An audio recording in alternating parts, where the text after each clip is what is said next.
Serving northeastern Pennsylvania from Allentown, this is Service Electric Cable TV, TV2.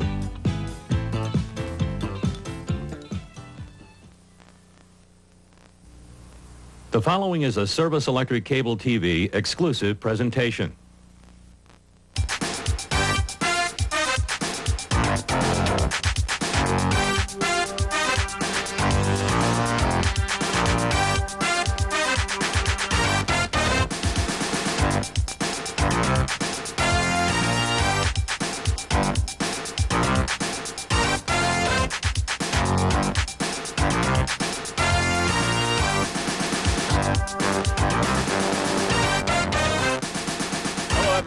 Welcome to a fantastic night for football here at Andrew Lehigh Stadium in the borough of Nazareth.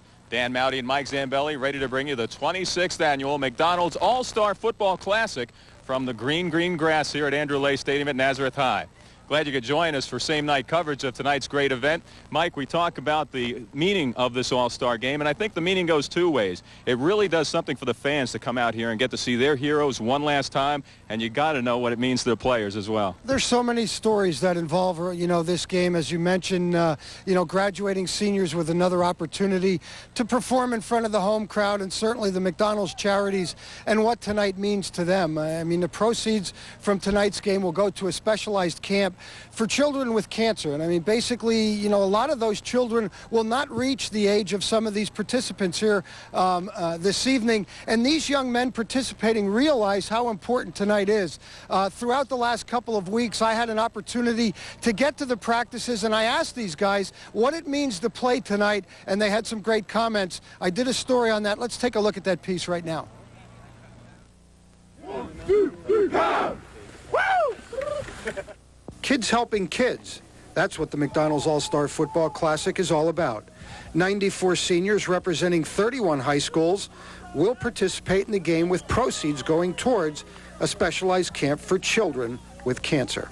The camp is for kids between the ages of 8 and about 16.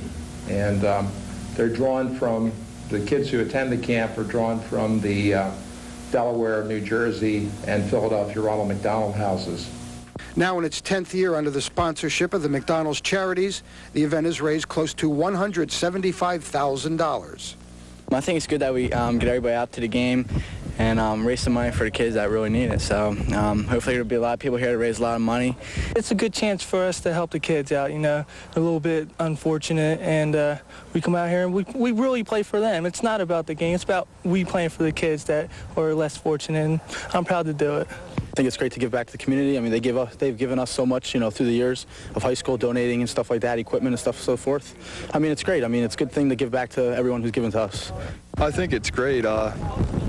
Bring money into them, and it's a fun way to do it, too. A lot of people come out usually, and we're having fun playing, meeting a lot of new people. On the field, the game is a natural, with the more established East Penn Conference and Independence holding a 6-1 advantage over the last 9 contests. Last year's 37-0 win has left the Colonial and Mountain Valley Conference stars looking for respect. We know that they look down on us because we're the Colonial League and Mountain Valley, but I think we're going to surprise them. We got a lot of talent this year, and we're going to come through. It means a lot to us. We really want to beat them. We practiced hard this week. The coaches have us really ready, and we think we can play pretty well on Thursday. East Penn Conference on a bit of a roll. Big win last year. A lot of your former Central teammates were part of last year's big win. Your thoughts on going against the rival league? Hopefully to stay that way. As long as we keep winning, it don't matter. I don't want to be the one to lose and have to hear from like the guys like from last year. I think we're strong, and we got a good defense, and our offense is really blowing off the ball. And I think that we're going to be ready to come out, and there's no pressure, nothing, because I know we're going to beat them. No matter the outcome, an expected crowd of 5,000 will get one more chance to see these stars before they head to college. Combined, everyone involved will be able to say they helped send a needy child to camp. Well, Mike, as big as those guys are, their hearts are probably twice as big and apparently in the right place coming into tonight's contest. There's no question. They certainly understand the meaning of tonight, the purpose of tonight, but we're moments away from kickoff, and they do want to play football, and that's what's going to come up next, and it's going to be exciting. A lot of pride on the line here, especially after last year's thrashing of the MVC team. That's Mountain Valley Colonial League. East Penn Conference and Independence had their way last year, and of course, they're not forgetting that contest, even though these players didn't play. I don't think that's ever going to leave this game, and I think that's one of the things when you get on the field that makes it special. The more established East Penn Conference has had the best of it.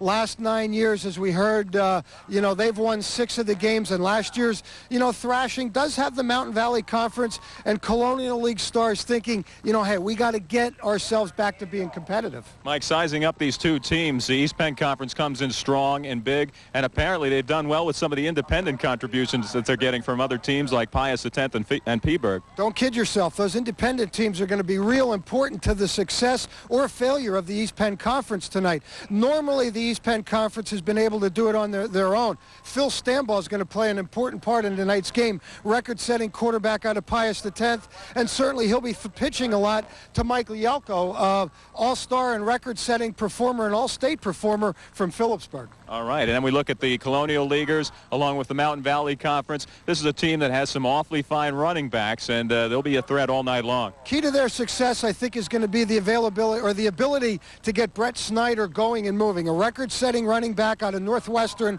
first-team all-state selection, rushed for a school record, has all of the records at the school. They need to get him going. One of the problems they're going to have tonight, I think, is the speed that the East Penn Conference and Independence are going to have at the wide receiver position. They're going to need to be able to control that to be successful. All right, Mike, we'll take a look firsthand in just a moment, so stay with us for opening kickoff here at the 26th Annual McDonald's Lehigh Valley All-Star Football Classic.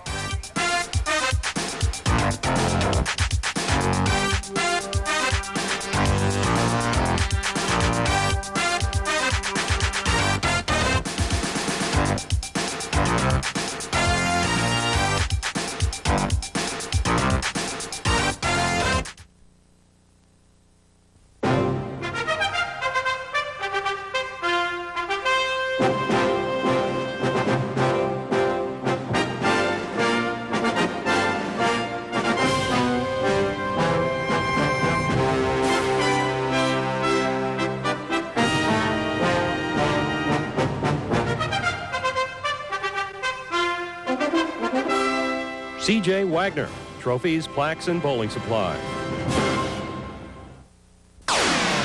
Service Electric Cable TV, bringing the future into your home. Service Electric Cable TV with over 80 broadcast and cable network channels that you requested. Plus exclusive local sports and community events coverage on TV2. Service Electric, the first cable system in the country, started in 1948, is still a family-owned and locally operated company. One major principle of our company that has never changed: Service Electric's commitment to the community and our subscribers. Service Electric Cable TV, today and into the future. The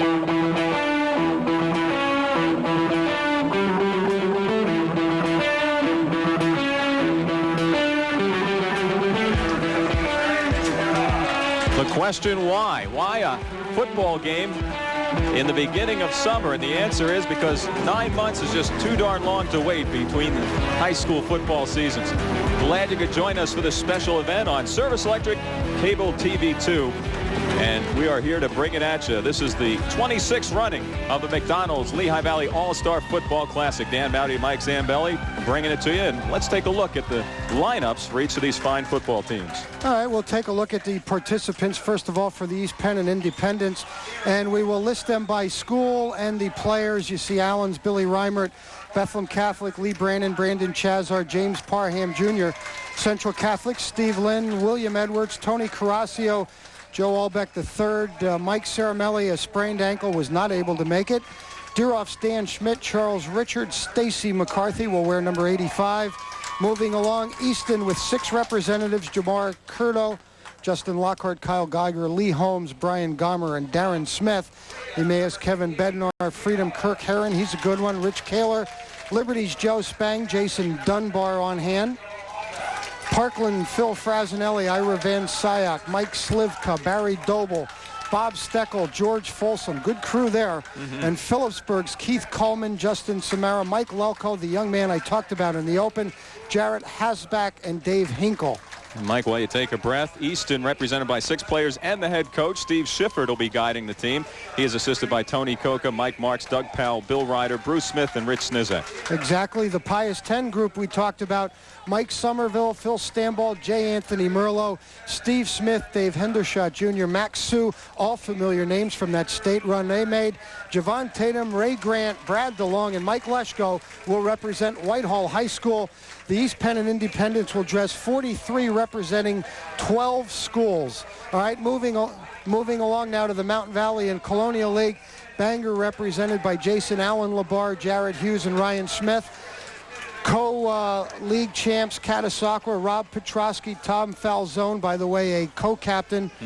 Corey Bile and Joe Gamitter is also a captain. Matt Gross, Anthony Gagliardo, Adam D'Angelo from East Stroudsburg. Lehighton represented by Mick Snyder. They had 2 players who were unable to make tonight's game. Nazareth, Sean Hoomer. Northampton, Nick Gilly, Jason Davis, Jared Budra, and Sean Smith. Northern Lehigh, Cody Fedorka, Chad Henritzy, and DJ Fox. DJ, a good one in the middle. Northwestern Lehigh, Brett Snyder, the record-setting running back. Jarrett Weiss, Jim Reimold, Tom Diefendorfer. Notre Dame, Jason Marcus, Harold Vinson, Sean O'Dowd, Nick Bender, Anthony Maurici. Palisades, Jason Gordek. Palmerton, Matt Surface. Penn Argyl, Matt Curcio. Pleasant Valley, Paul Unitz. Pocono Mountain, Eddie Johnson, Lucas Smith. Salisbury, Chris Newhart. Saucon Valley, Joe Killar, the Lehigh Valley Scholar Athlete. And as you look at the rest, ladies and gentlemen, our national anthem.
Beautiful rendition of the national anthem. The flag flying at half-mast tonight in honor and in remorse of the 19 servicemen that passed away overseas in Saudi Arabia. That was Kim Huffman from Easton High School, and congratulations and thank you, I guess, is in order for a wonderful rendition. And now a moment of silence.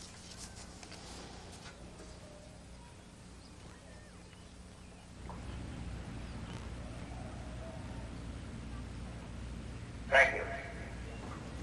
Back to those lineups before we got into the national anthem. Mountain Valley Conference and Colonial League represented by 19 different schools. 47 players will dress. A breakdown on it. The Colonial League has 22 representatives. The Colonial League 26 representatives, and the Mountain Valley Conference stars 22. As you can see, we will call them CMV, and that is not some form of a Sunday dish or CMP.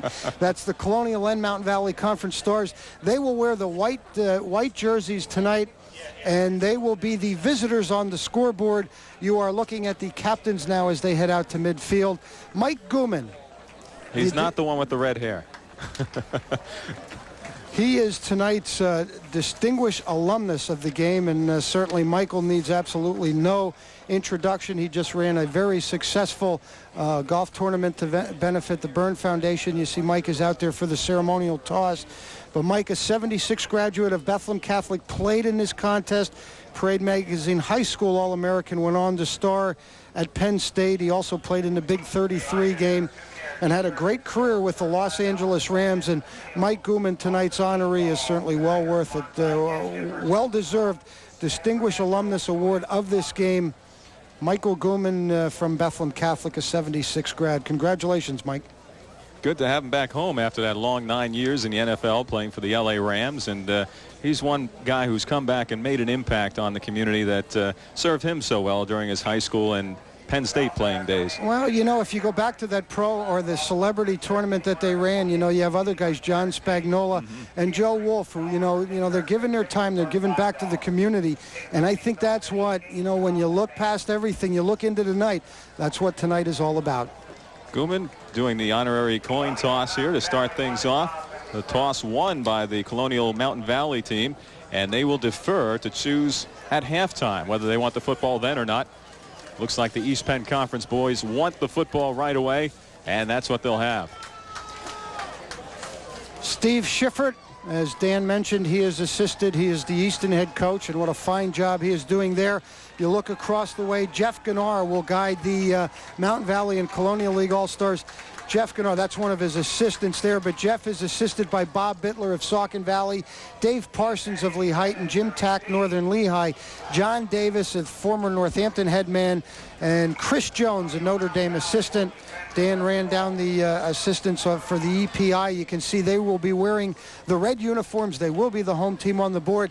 And I guess, Dan, the one thing as we talk about every year with this game, a game rule, they want to see some activity. They want to see the football up in the air. You must throw the ball or attempt to throw the ball 20 times offensively, and it makes for a lot of fun. And I still think, and both coaches throughout, you know, their couple weeks of practice talked about defenses. You know, it's so much easier to get a defense in line, you know, and get some unity. Offensives take a little bit more time, and that's something to look for early here tonight.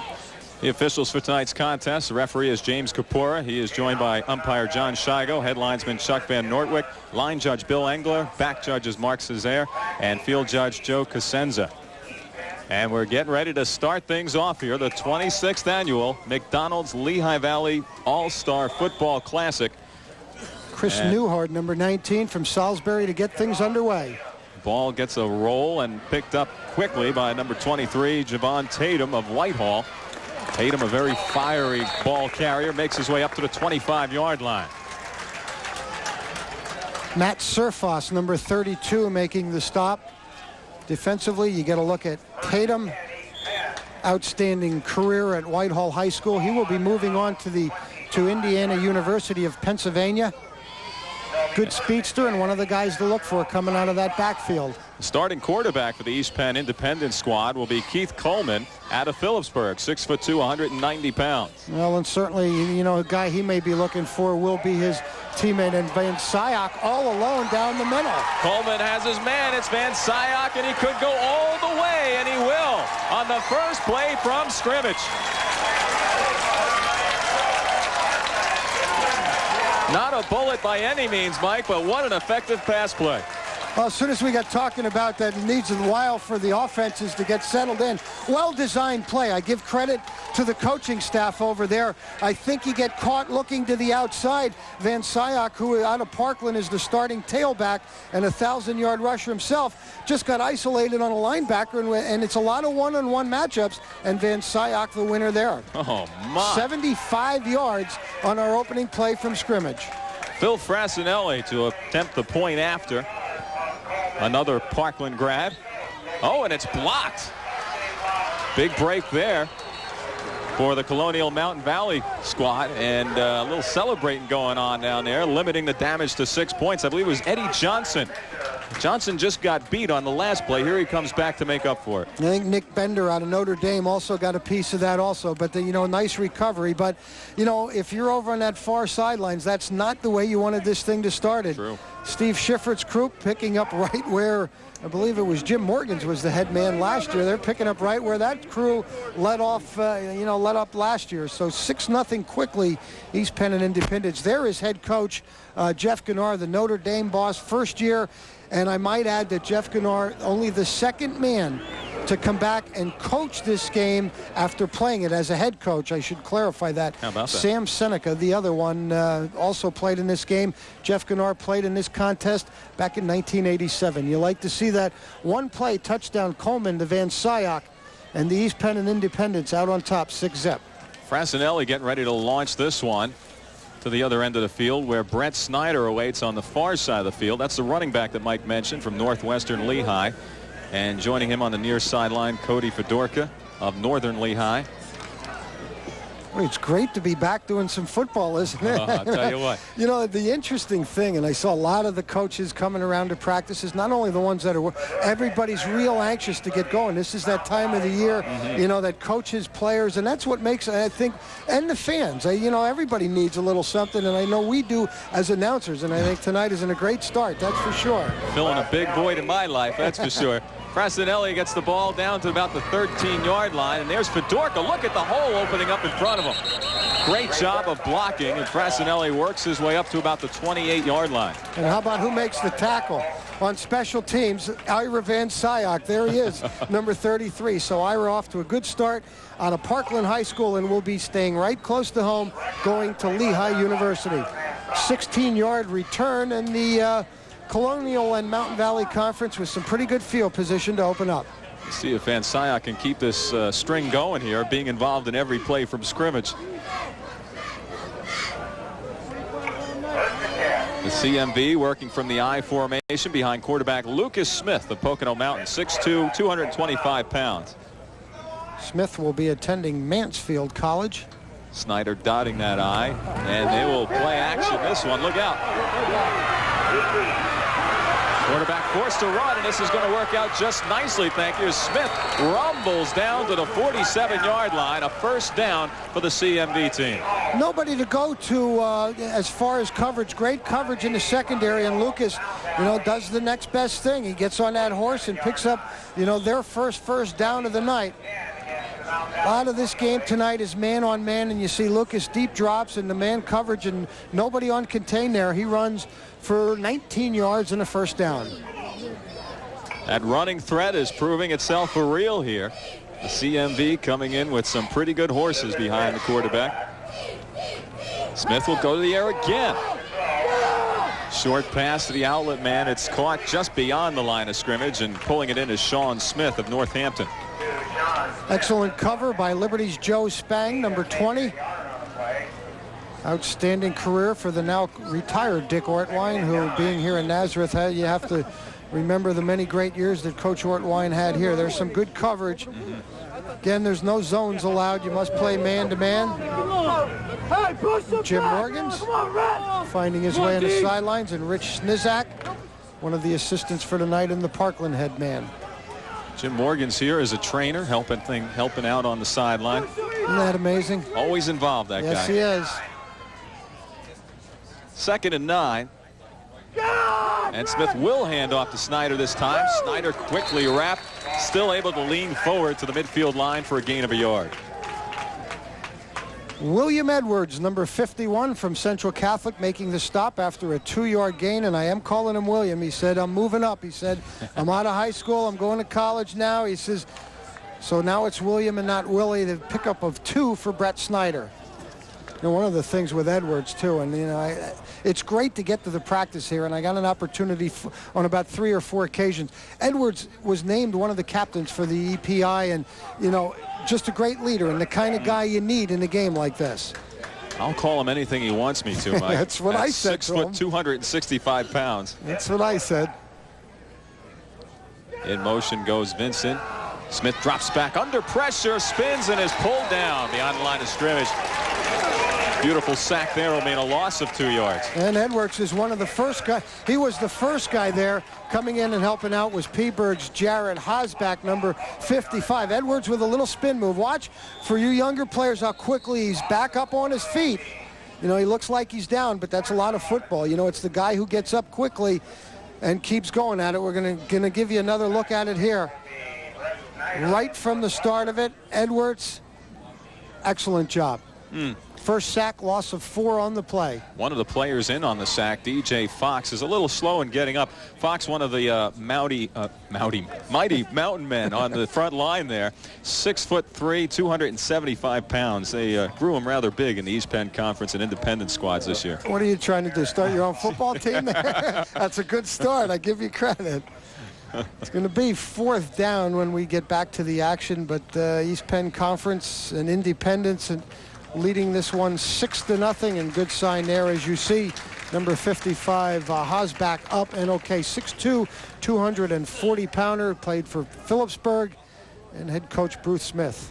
Still miss Phillipsburg in the East Penn Conference. That's for sure. You and I both. Some great talent. Well, Fox able to get off under his own power, as you saw moments ago, and they will attend to him. Hopefully he'll be back for more a little bit later on. Oh, look out. Big stick, and that flag will fly for roughing the punter. Getting in on the punter for the East Penn Conference team, Kyle Geiger out of Easton. But unfortunately, he didn't catch any of that pigskin as he was laying his man flat. Well, and this is really unfortunate. He takes a bad angle. See, he's there in plenty of time, obviously, but look at the angle. He takes an angle at Snyder's jersey where you want to take an angle, and into this angle here, We'll give you a good look at it.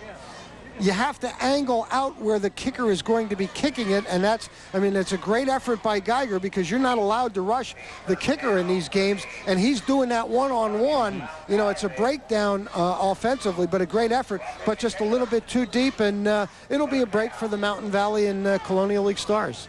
Second first down for them. And after the mark off, that puts the ball at the East Penn Independent 39-yard line. 1st and 10 for the Colonial Mountain Valley team. Out wide to the left is Jason Gorduck. And going to the air is Smith. He lofts it for number 42 for Dorka. It's incomplete. They're attacking maybe the best cover guy on the field tonight. Lee Holmes, number 18 out of Easton High School, will be playing in the Big 33 game. No problem with the snap there. Lucas does a good job to control it. Number 18 in red. And coaches talked about him all year long. He is going to be one of the toughest guys probably to beat here this evening on that corner. Lee Holmes, a two-way performer, will be going to Connecticut, and he'll play some football there after playing in the Big 33 game. 2nd and 10. In motion goes Fedorka. Smith hands off. Nice spin. Harold Vinnison getting out of trouble. Finds the corner and turns it and picks up about 5 yards for his effort. Good little bit of close field running there by Vincent. Vincent, an excellent job. Willie Edwards is again in the backfield. Willie Edwards, you see, doesn't come up with it, slows him down, able to force another miss. Curto eventually making the stop out of Easton High School.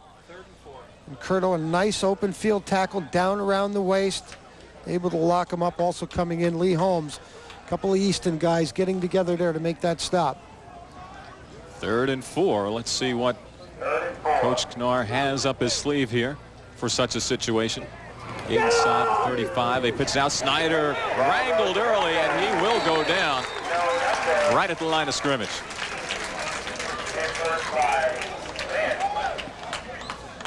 Willie Edwards, William, excuse me there. I almost made a mistake. Well, he's going to have to understand that. So as the parents and family here in the stands. This is a great defensive play also by another Central guy. Watch number 42, Steve Lynn. He turns the play inside, and that's just what you want to do. Lynn gets a great push upfield, and William Edwards finishes it off inside. Another look. Giving you 2 looks at these. Hope you're enjoying that tonight exclusively on Service Electric. Good move by Steve Lynn upfield. 4th and 9, and the Colonial Mountain Valley team will go for it. Smith hands in his face, launches it deep, up for grabs, and it is intercepted. Laying out for that one was Lee Holmes of Easton. It's kind of a good news, bad news situation. 4th down, and Lee's realizing it right now. You want to come up with an interception in the game, but that cost the East Penn and Independence close to 30 yards, and that worked out better than a punt because he intercepted that down on the 2-yard line. So that play actually works out better for the CMV. You see Smith back. And trips right. They just try and overload. I tell you, you're going to have a rough night. You keep attacked in Lee Holmes. That's a good play by Lee Holmes. You come up with that interception. Should have maybe just knocked it down, but now they will take over offensively. Short pickup there. Coleman still in at quarterback. Hands off to Easton's Justin Lockhart, who plows into the pile in front of him. Might have picked up a yard. All right, we'll call it about half a yard. It brings up 2nd and 9.5. Entire defensive line for the CMV team doing a good job there. This is a key defensive series for them. Steven Smith playing fullback behind Coleman, and they'll pitch it deep this time, and that's number 33's Van Syock. Van Syock with little place to go. No gain on that carry. Sweeping from out of your own end zone, a little bit of a dangerous call. Usually you like to get going north and south as soon as possible. Excellent team pursuit. Van Syock and Smith come out of the contest. 3rd and 10. Coleman looks behind him into the eyes of Lee Brannon, and he hands off to Brannon, who's hit early and knocked down inside the 5. Lucky to gain a yard, if that. This is going to bring up an interesting punting situation for the East Penn Independents. Tony Marissi from Notre Dame making the stop. 6'1", 240-pound lineman. And a good defensive effort by the CMV, and they should get pretty good field position out of this. All important snap coming up here. Frassinelli awaits right at the base of one of the goalposts. Was that a good defensive effort? Number 78 was Marissi. Good push upfield. Frassinelli handles it well, launches it off the side of the foot. It's going to be handled inside the 40-yard line and brought up 5 yards by Jason Allen Labar. And Mike, you're right, that worked out well for the Mountain Valley Colonials. Well, see if they can take advantage of that, because that is a good play. Lee Holmes making the stop. And there you see our story, 6-0, a 32-yard punt, 7-yard return. CMV in good field position. 1st and 10 from the 26. 4:38 remaining in this first quarter of action. Hope you're enjoying the 26th annual McDonald's Lehigh Valley All-Star Football Classic here at Nazareth High School. A midsummer night's dream for these fellas. One last chance to show their abilities here in front of their Lehigh Valley hometown crowd. Rob Petrosky from Catasauqua now in under center at quarterback for the Mountain Valley and Colonial Stars. And the first carry there by Joe Killar tonight. 5'8", 165-pound running back from Saucon Valley. Kirk Herron on the stop, wearing number 40 in red. A little bit of a shaky exchange from center to quarterback, and that's something that is a little bit difficult in these games. You're trying to get everybody playing time, and you have different people in there, so something to keep your eye on. Petrosky surveys the scene before getting under center. Out to the right is Fedorka.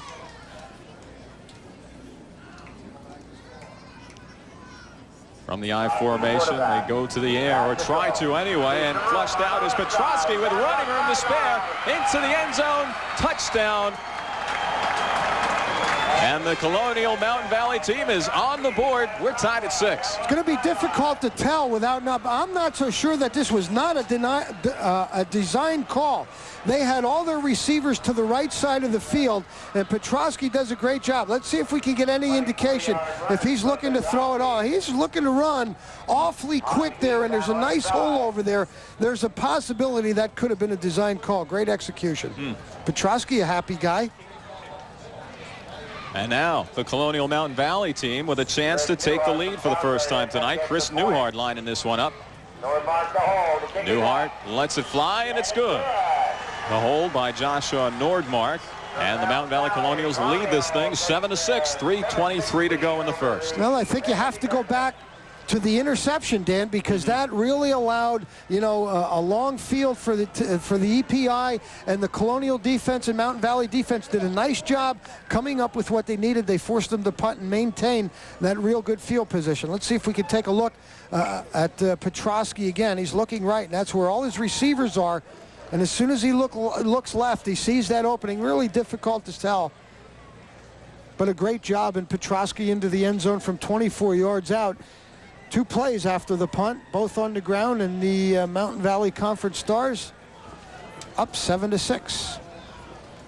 Jeff Gennard now will talk with Lucas Smith.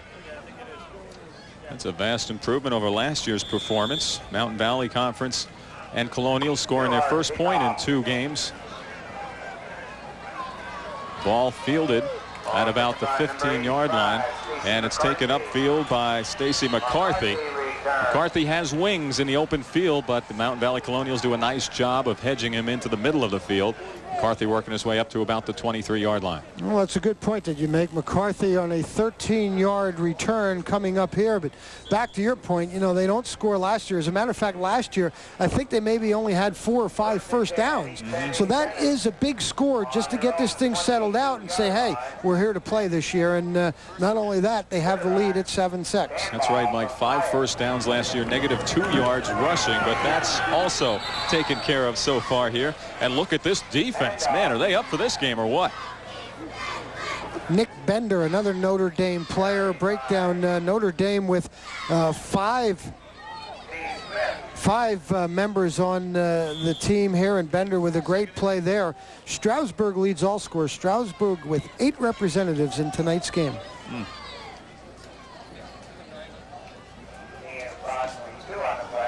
Philip Stambaugh under center.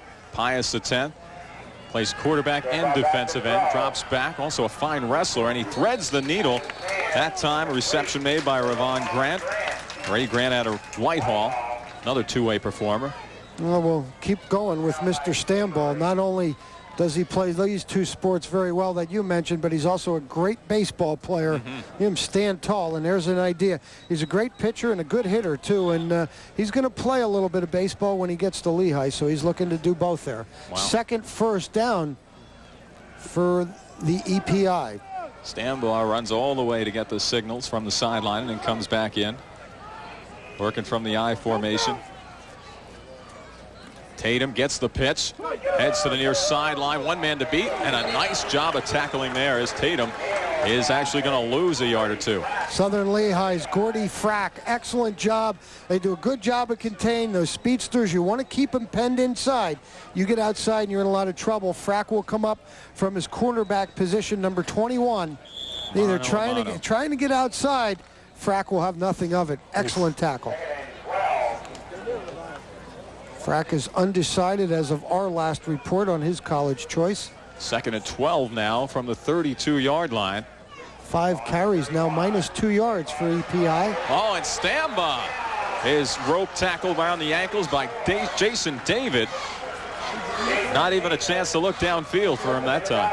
Jason Davis out of Northampton.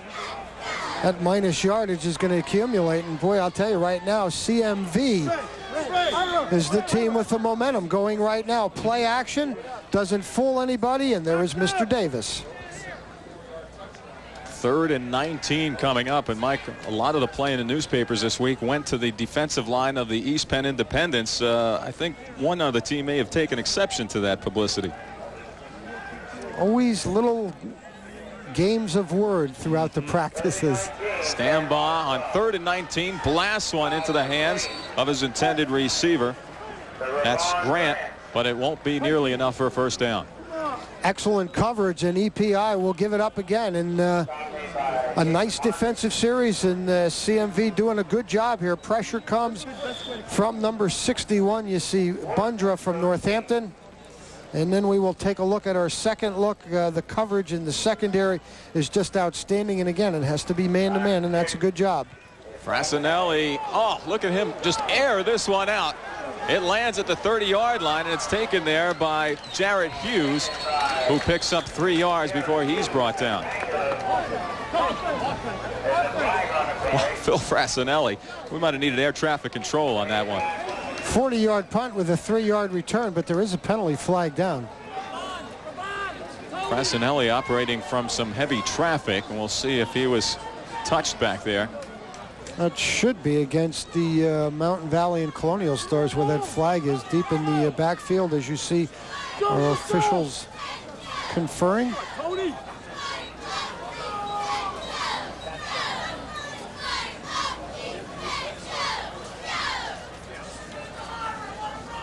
Well, they're conferring with the East Penn Independents, and this one is going to be marked off in that team's favor. And it'll be a first down, so some new life for a faltering East Penn Independent team. Roughing the kicker is indeed the call. That is, that's one on each team now, and that's a tough call, as you mentioned. That man's team clearly had the momentum going. There you see the excellent punt and the return by Hughes. 1st and 10, East Penn Independents now at their own 46-yard line. Stand by under pressure, dumps it out to the reserve man, and we have a penalty marker down. Lee Brannon gets all the way over to the sideline. Going in motion. It would have been about a 3-yard pickup. We'll wait to see what this flag is all about. Curcio and Frack will combine to make the tackle. We're going to get a penalty as we wind out here in the first half. We'll let you look at the replay. EPI trailing by 1, 7-6. We'll be back with the second quarter in just a moment.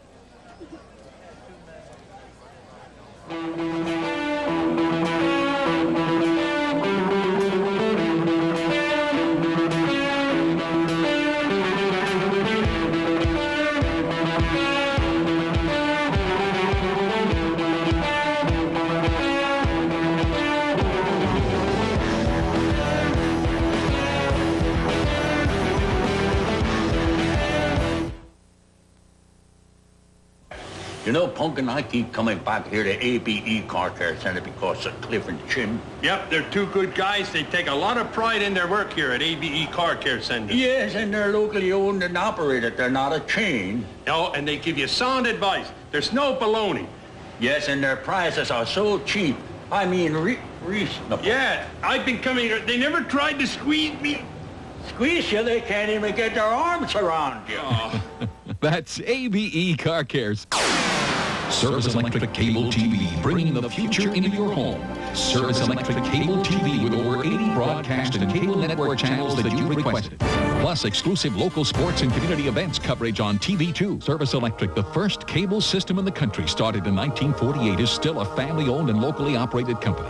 One major principle of our company that has never changed: Service Electric's commitment to the community and our subscribers. Service Electric Cable TV, today and into the future.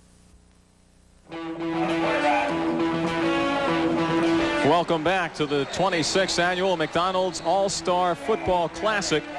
The East Penn Independent team struggling a little bit here. They got one call in their favor. That was interfering with the punter call, but now one against them sets them back a bit. Dan Mowdy, Mike Zambelli ready to bring you the action here for quarter number 2. And we hope you're enjoying those 2 looks that we're giving you tonight, 2 replays, and we hope you appreciate that. I'll tell you right now, this CMV team is really playing inspired football. Number 4, Matt Curcio, again on the stop here. That's just mano-a-mano and a nice one-on-one effort by his part, getting a little help from Jason Davis. Good pursuit. And right now, Dan, they are the more aggressive team to this point. I do have tonight's attendance, 4,750, another good crowd. And I did get an opportunity before we came up to the booth to talk to Chuck McIntyre. Chuck is the director of all of the local McDonald's restaurants. He informs me that close to 25,000 again will be raised this year. Fantastic. And I think the Lehigh Valley, the fans, these players that you're looking at and all the people involved, again to be congratulated at just another fabulous night. And tonight we have a great football game to boot with it. Absolutely, Mike. You can't beat that. And with that new income coming in for this year's game, thank you for the weather upstairs. Right. That brings us close to about $200,000 raised over the many years that they've enjoyed this football game. Well, and I think the thing that you understand, if you did miss our open, I mean, this is the only football game of its kind in the nation where the funds go to specifically send children to camp. I mean, it's a specialized camp for children with cancer, and they need all kind of equipment. And, you know, they're obviously all going to have short lives, and it gives them a weekend or some time to enjoy themselves. Phil Stambaugh looking downfield for Mike Lelko. We talked about that being a natural combination. Pius and Peberg. Incomplete that time around. First play of the second quarter. First quarter numbers, EPI, 2 first downs, -7 rushing, 3 for 3 passing, 88 yards, total 81 yards of offense. CMV, 3 first downs, 45 yards rushing, 1 of 3 with an interception, passing the ball for just 1 yard. They have 46 total yards, but that's not the number that counts. They lead 7-6 on the scoreboard. J. Anthony Merlo wide to the right. That's the guy from Pius. That's who Stambaugh's looking for. He's pushed out of bounds, and this one will be incomplete. No call on the play. They feel that that ball would have been uncatchable inbounds. Well, looking for some interference. There was some the bumping along the sides as you look at Rich Snizak. Coach Snizak was in charge of the quarterbacks this week, talking with Phil Stambaugh, and an outstanding quarterback in his own right, I might add, when he played at Durham High School. And one gets away a little bit on Stambaugh.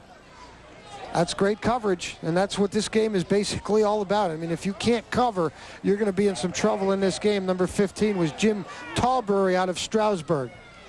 Ray Grant also in the vicinity of that pass for the East Penn Conference. And after Frassinelli's punt, looks like the Colonial Mountain Valley team will start things off at their own 21-yard line. Let's see if they can keep that drive alive here as we start out their first series in the second quarter. If you're just joining us, the East Penn Independent squad struck on the very first play from scrimmage. Van Syock hauling in the pass from Keith Coleman, but they could not convert on the extra point. The Mountain Valley Colonial League team did just that, though. 2 series later, they put one in the end zone and now lead 7-6 as we are at the opening part here of the second quarter. 40-yard punt with no return. Petrosky stolen at quarterback. He has their touchdown. Petrosky having a little trouble controlling the ball. Now under pressure. Brought down. Sir William. He brings that intensity to a game like this that a coach looks for. I mean, all week long, he was the guy motivating. I mean, he's having fun playing football, and that's what it's all about. And you need the William Edwards in these games because he plays with so much energy, and he's a guy that can maybe get this thing turned around for this team. Sack right there. 2nd and 17 coming up. Boy, the East Penn Independent squad having a little bit of a surge here on defense, trying to live up to the press that they received. I think we saw both teams offensively do some things in that first quarter, but now as the game wears on, the defenses clearly have an advantage in these games because it just doesn't require as much timing to get, you know, can get that accomplished more in 2 weeks than you can offense. Oh my, look at Joe Kolar busting through on a play action fake. Ball ended up in Petrosky's hands, and he is stopped. Mike Somerville, an excellent job just staying at home. Petrosky trying to look like a naked quarterback. Watch number 10. He's going to fake hide that ball on his hip and hesitate. Mike Somerville had nothing of it. He was right where you needed to be. Also in the vicinity, Steve Lynn from Central Catholic. Fooled me, but didn't get past Joe Olakovitz down there. He was on the ball. Or the defense. So I guess 1 out of 3 is not bad. There we go. Unfortunately, we're the wrong guys to fall. Harold Vincent split out wide to the right on 3rd and 17. Just going tight, good run. Colonial Mountain Valley still at its own 14-yard line. Petrosky drops back under pressure, has to unload, finds the outlet man. And working the ball upfield is Snyder. Snyder makes his way up to the original line of scrimmage and then some, but it's going to be short of a first down. Kyle Geiger from Easton will make the stop along with Becca's Jim Parham. It's a good call here. You want to try and get Brett Snyder involved in the game. Little screen to him there. You see some more pressure coming from Geiger there. Open season. He got pressure and they're getting there. But this gives Snyder a little bit of a feel. It's a guy that needs to play well for them tonight if they're going to win this football game. Brett Snyder, who will be going to Lehigh, his numbers just astronomical for Northwestern this past season. District champs as well as co-champs in the Colonial League. Snyder with the punt. His teammates will down the football at about the 38-yard line. And the East Penn Independent offense comes out onto the field to take over the football with 8 minutes, 30 seconds remaining in this first half. 36-yard punt, no return. You look at the back or the perspective of Bob Stem. Bruce Smith, the Peaburg head coach, as we mentioned, is an assistant tonight. Some football being talked over there. In at quarterback, Keith Coleman. Bob Stem, a former head coach at Phillipsburg High School. Coleman with the handoff to Ira Van Syock, who hurdles the line of scrimmage to get over the big beefy guys in the line. And that effort will net him a couple of yards. Nick Bender, nice defensive effort. Nick Bender going to be going to Wake Forest. Take another look as we get you in close to the action. Bender just knocking people around, and he's going to sneak in there and make the stop. Also getting a piece of it was Catasauqua's Joe Gamitter. Joe wears number 51 as you look at the bench, the defensive players. Steve Smith now next to Van Syock in the backfield. He'll be into block. Pass is made and caught by Mike Lelko. And Lelko lucky to make it back to the line of scrimmage there. Good defensive effort by the CMV team. Gordy Frack with the stop. What numbers for Lelko? State receiving record, 87 receptions this past year. As you look at the replay, 1,300 yards more than that in 10 games. He averaged 15.6 a catch and 9 touchdowns. 3rd and 7 coming up now for the East Penn Independent squad. Coleman with 3 receivers to his left, looks that way, fires deep downfield. It's going to be incomplete. Some good pass coverage back there. See, that's the problem that you have. You know, Tony Merlo, number 21, and Ray Grant, 34, collided. They were trying to run a crossing pattern. Coverage by number 12, Jason Nordmark from Stroudsburg. See if we pick it up. Right there, you see the 2 red jerseys. They collided, and that ball was just, you know, obviously then the miscommunication. 4th and 6, Frassinelli on the field. Calling over to the sideline. Apparently they're 1 player short. Good eyes by Frassinelli.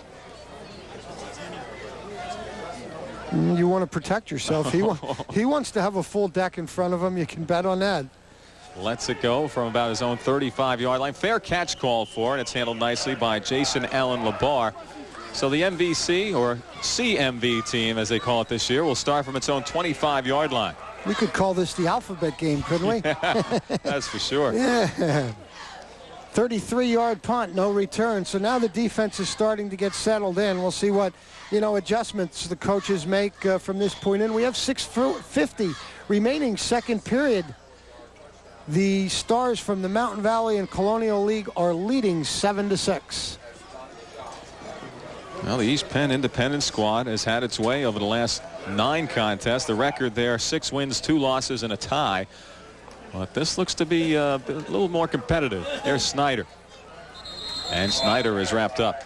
Brought down, but still manages to pick up 3.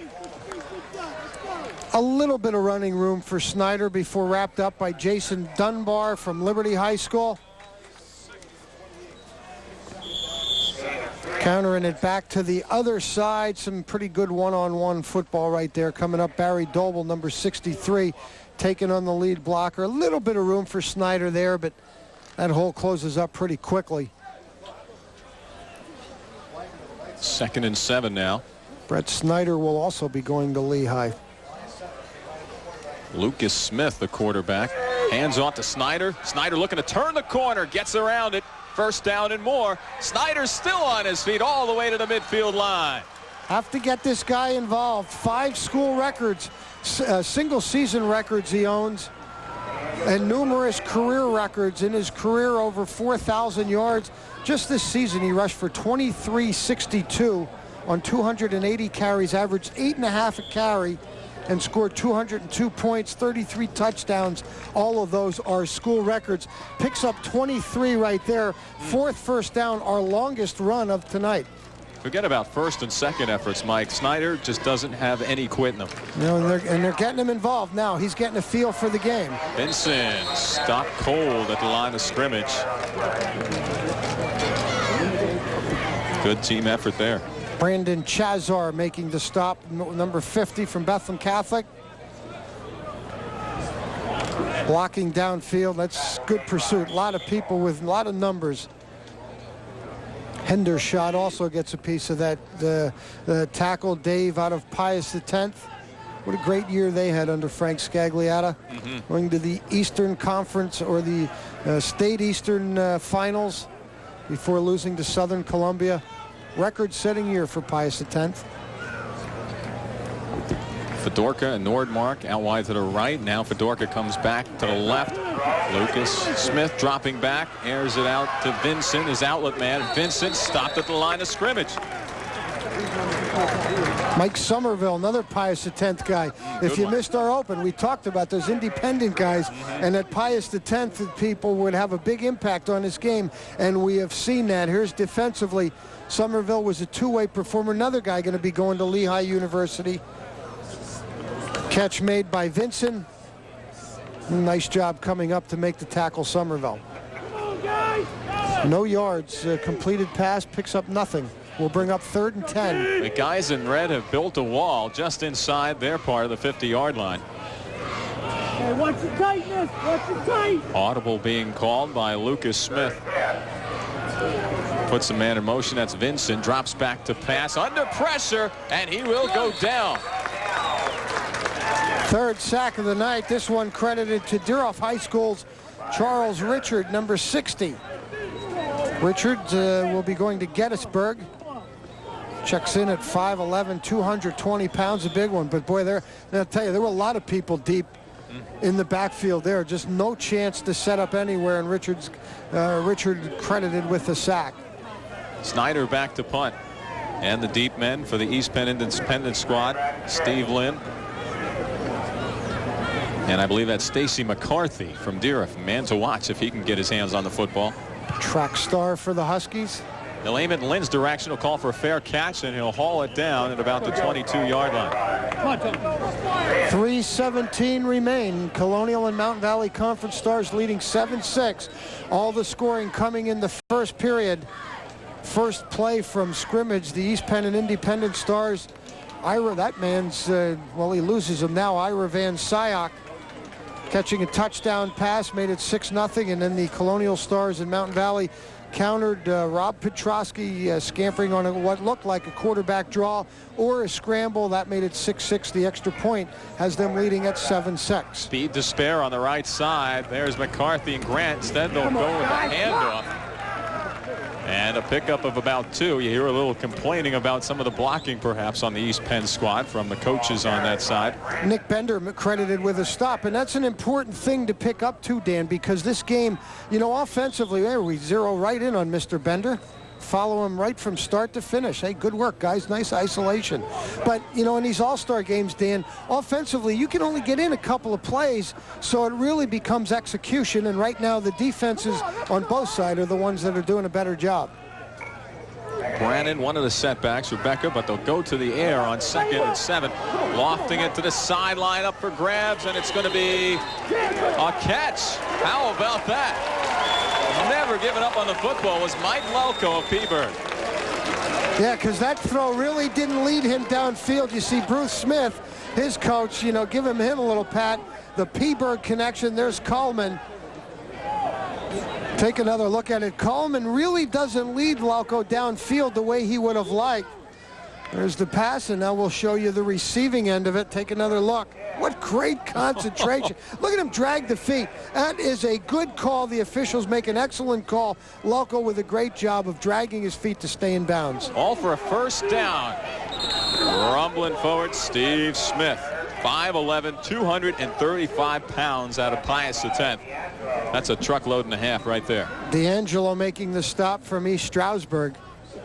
Steve Smith, by the way, will be attempting to earn himself a way onto the Penn State football team. Steve has an invitation as a walk-on, so he will be going to Penn State, but still needs to earn that scholarship out of Pius X High School. Let's go! 2nd and 9. Quick drop, firing it into the hands of Javon Tatum. Tatum stopped short, well short of a first down, picks up a couple. There's some really good defensive football being played right now by both teams. This is a well-designed play. They run twins left. They just try and run some people off and clear an opening for Tatum. Number 21, Gordy Frack, comes up and just another good one-on-one defensive play. 2-yard pickup for Tatum. 1:21 remain first half.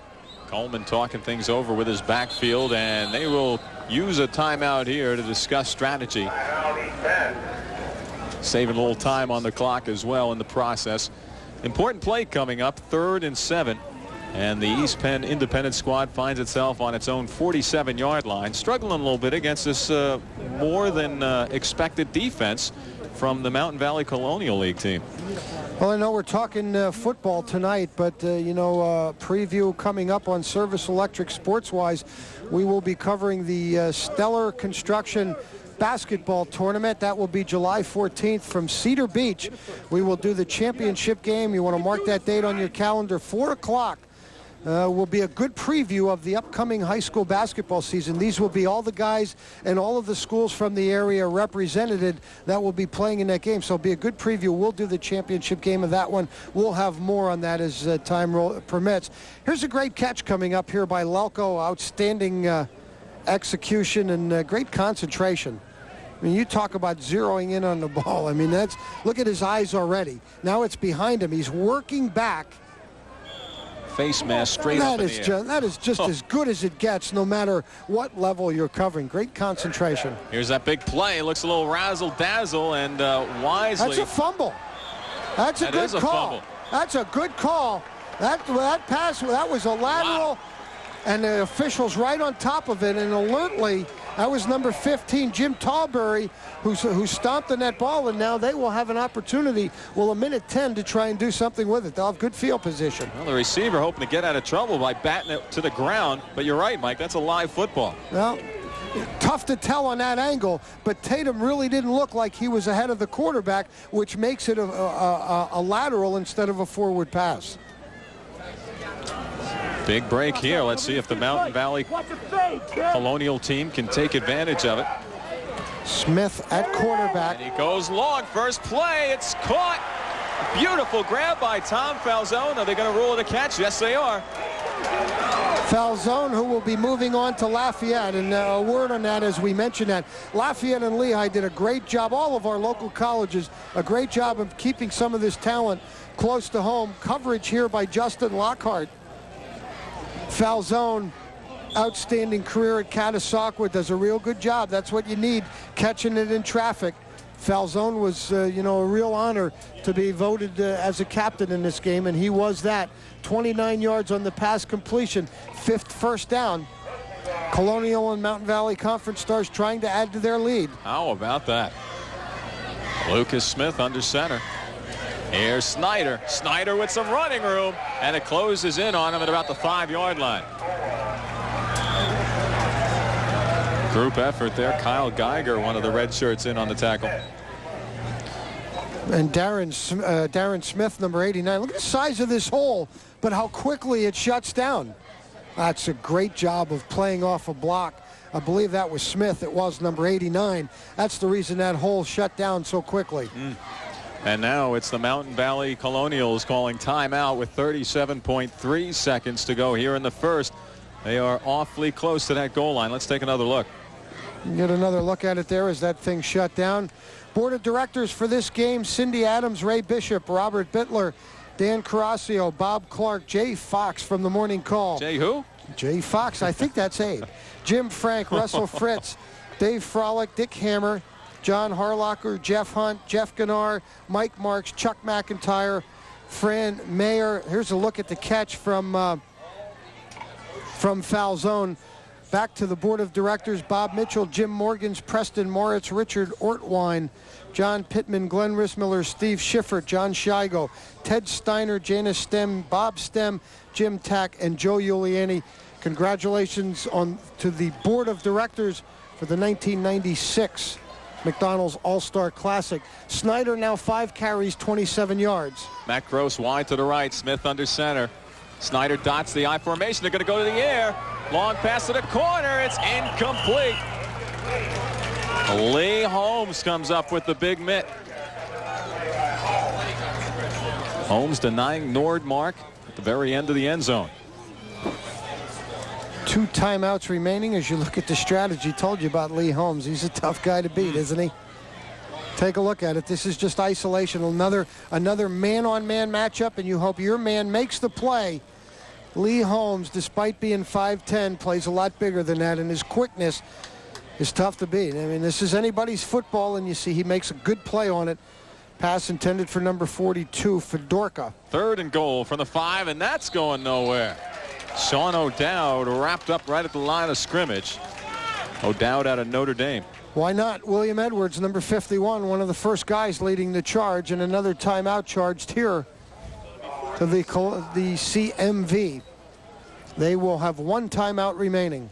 Plenty of time to get off this last play. We're down to 4th and goal. The ball still sitting at the 5-yard line. Boy, these defenses have been impressive, Mike. When they've had to, they've stuck it. I think it was a little surprising to see that first play from scrimmage go for touchdown, and then really, the Colonial and Mountain Valley Conference stars took advantage of real good field position. But we've seen some good offense here in this first half, but predominantly it's been a defensive game, and there you see some more defense being played also in there. Kirk Herron, number 40. That's a stick. Some good old-fashioned hitting going on down there. It's difficult to get, any kind of elaborate scheme in offensively in these games. Coaches will really be hard-pressed to try and make some adjustments at halftime to try and get some more offense. I know Jeff Gannar coming out would love to get some points here. They lead by 1. Tack on a touchdown could be an awfully big score in this game. Absolutely. He had a fine year this season in his first year at Notre Dame. Crusaders finished the season 7-3 in league play. They were 8-3 overall. Well, the Mountain Valley Colonial team will go for 3. Chris Newhart on the field out of Salisbury High School. Puts the foot to the leather, and it is good, but we have a flag down right around the point of the kick. If we pick it up, it's a clear call unless William Edwards has become that good of an actor. He gets tackled trying to come through the middle. He just gets a great break on it. You're going to get a hold on it is what it's going to be. Yeah, watch in the middle of your screen. Right to the left of your screen, William Edwards, no,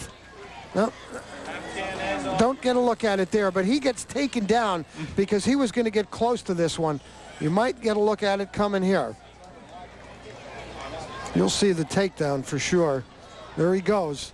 Because then he immediately, and there's the flag. Wow. He immediately was helping the officials on that one. It was a takedown in the middle of that line. So they're going to have to try and duplicate that effort. Newhart will now have to go back some yards and try it again. 15-yard penalty. And this is going to be a 36-yard effort. Ooh, bad snap. They're going to have to do something with this football, but they're not allowed to in this contest. And that stops the clock with 19 seconds in this first half. No muffs in the kicking game. That's the way I believe they describe it. No muffs, and that's considered a muff. So they just stop everything right there. They'll give them another whack at it.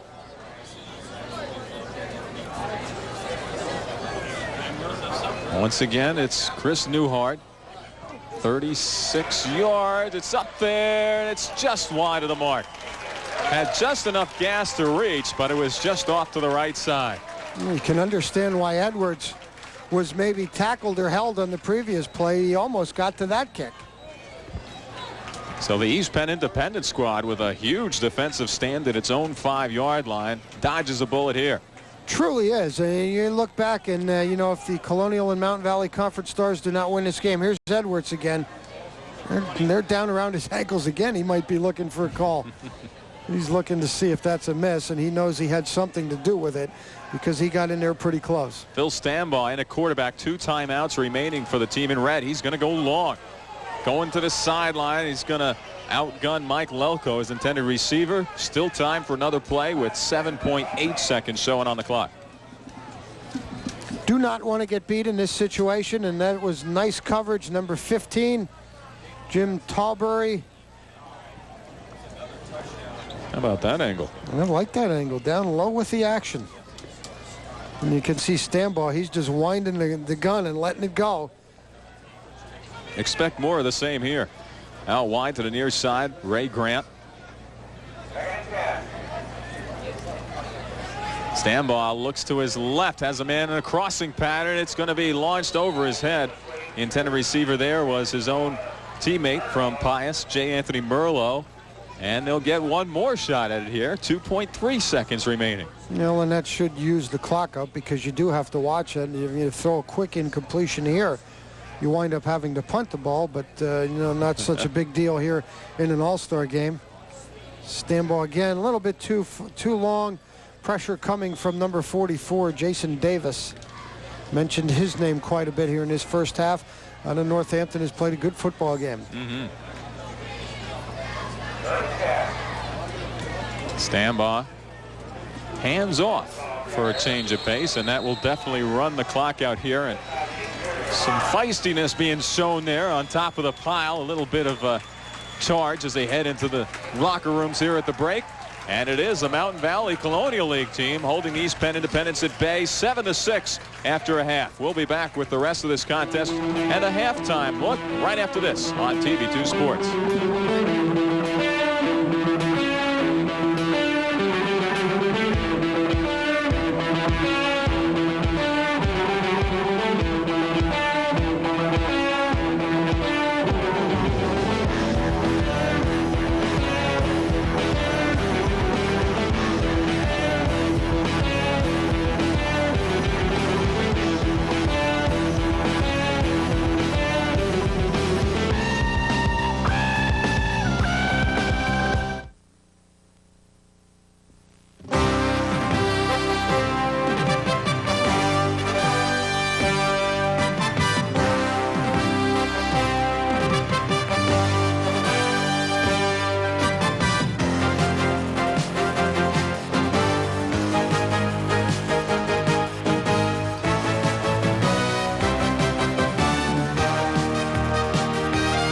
C.J. Wagner, trophies, plaques, and bowling supply.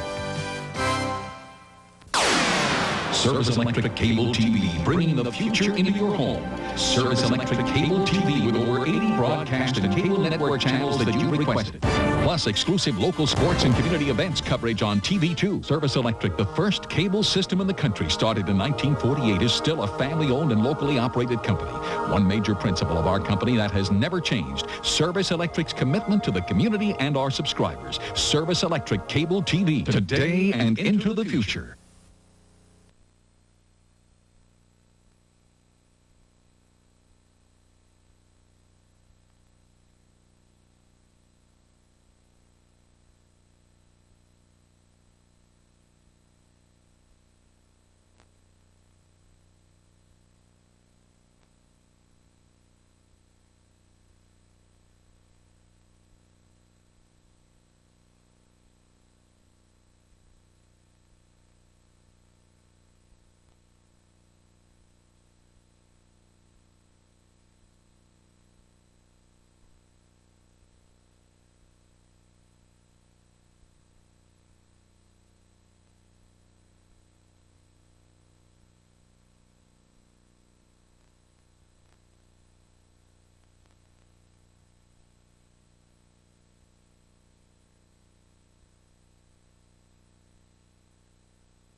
the second touchdown of this contest. A planned play, it looked like, for Rob Petrosky, the quarterback, to send everybody right and head left to the corner of the end zone.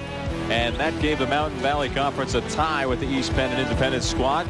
And then the lead on the extra point. Let's take a look at some of those numbers. Dan Mowdy and Mike Zambelli here, ready to bring you the second half of action. And thank you, Bill Bickle, for compiling these numbers. Yeah, and you can see total offenses, both teams about 100 yards, 104 for CMV, EPI with 98. And, you know, most of it coming through the airwaves, too. EPI 111 yards passing. But what was it, 75 of that on their opening possession. So the defenses, as we talked about, Dan, kind of took control of things. And, you know, that's where we stand right now. The important numbers on the scoreboard, CMV leading 7-6. Also want to make mention, Dale Bortz helping us out with the spotting tonight from the booth. And a special guest in our booth tonight, Mike. Yeah. Let's take a look. John Heckman, Parkland graduate, serving as our intern at Service Electric.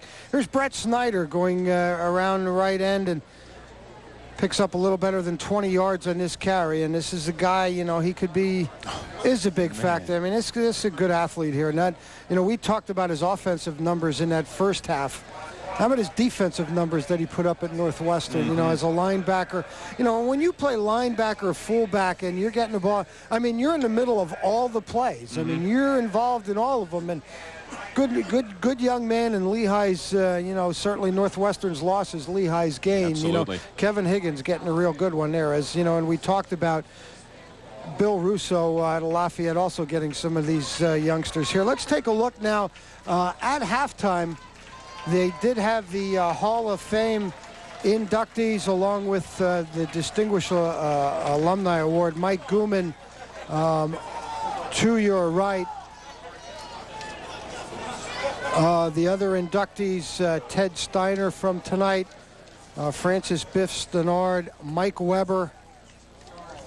Those people inducted into the Hall of Fame at halftime. Ed Census, a longtime head coach at Catasauqua. What a career he had there as head coach. Ted Steiner, man at Deerfield High School and Parkland High School most recently. Right. Mike Weber receiving his award posthumously. 33 years as an official for high school football and basketball. One of the original founders of this game as well, and a former game chairman. And Francis Biff Stenard, you mentioned, Mike, played and coached semi-pro football and baseball, and very active as a trainer here at Nazareth, and not just with the high school, but with Borough Athletics as well. And Mike Gooman, what can you say about that guy? He has just contributed so much to the sport and to the community in his many, many years of playing this game. Well, and that's what tonight is all about, as you get a look at our new truck, and we hope you enjoy. I saw that. Who was that guy? Was that Trooper Long? There's director Andy Himmelwright. Everybody, Billy Kuhar. Get a look at our new equipment, and we hope you're enjoying tonight's coverage on Service Electric. We're proud to be a part of tonight's McDonald's All-Star Classic, the 26th annual. All started back in 1971. This game used to benefit the Lark charities, and you know, it's really every year, and the last 9 seasons, last 9 contests have benefited the McDonald's charity. But a great night for the Lehigh Valley, and it's been a whale of a football game. Should be a great second half.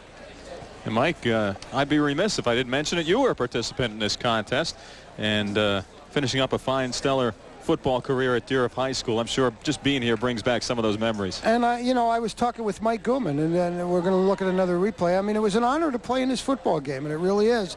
You know, and each year you come back, you know, the alumni of this group grows a little bit, and I was certainly honored to be a part of, you know, small part of, you know, the one game. There's Tom Falzone.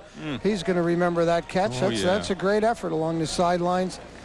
But we were fortunate to win. I played in the second game back in 1972, and you know, I think one of the things that I remember was, you know, a lot of the guys that you played against all year long all of a sudden became your teammate, you know, and you found that, hey, the guy's not so bad after all, you know, and it's what it really is all about, and see these guys pull together, and, you know, before moving on to perhaps continue their careers in college. 7-6, Colonial and Mountain Valley Conference Stars leading the East Penn and Independent Stars. We're just about ready to get underway with the second half. All that scoring, by the way, coming in the first quarter. East Penn Conference striking from the first play from scrimmage. Ira Van Sciok marching the lion's share of the length of the field to score 6 points. The East Penn Independents unable to convert on the extra point. And then the quarterback for the Mountain Valley Colonial League team, Lucas Smith, trotting one in. And the extra point there was good for the CMV team. 7-6. Rob Petrosky, the quarterback, who scored that touchdown. And the numbers stand still through that second quarter. Some individual leaders, really nobody in the East EPI as far as rushing. Colonial and Mountain Valley Conference. Smith has 5 carries. Excuse me, that's Snyder with 5 carries for 27 yards. Petrosky, the quarterback, 3 carries, 17 yards.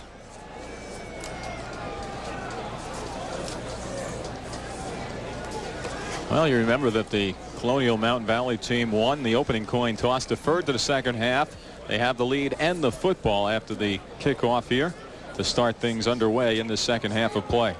Ready to do the honors for the East Penn Independent squad, Phil Frassinelli of Parkland. Frassinelli, a great senior season. Great senior season for the Trojans. Game-winning field goal in overtime to beat Liberty. Parkland moved and advanced to the semifinals of the District 11 playoffs. Eddie Johnson takes the ball from his own 6. Look out, 3 men to beat. Johnson flies to the outside, and look at him go. Finally dragged down at the opposing team's 35-yard line. He's going to run all the way across the field after that joint. And a speedster tracking him down. Lee Holmes finally caught up to him. Eddie Johnson, who's heading to Bloomsburg, almost got there running that fast. Yes, he did. Boy, he was motoring, wasn't he? Good speed. 5'8", 183-pounder. And he immediately keeps this team. This team has really played with a great deal of energy in the first half. 61 yards on the return. CMV in great field possession here to start the second half. Johnson looking very casual as that ball was in the air heading in his direction. Just took one step and it was over. Take another look at it. Some wonderful blocking up front. Nice room there. Boy, you like to see that kind of room. And look at him turn on the burners. That's a great angle by Mr. Holmes. Lee Holmes having a good evening here, and that was to be expected. Petrosky, the quarterback, Brett Snyder, the running back, and he picks up 2 yards on that carry. Kyle Geiger from Easton, number 4, making the stop.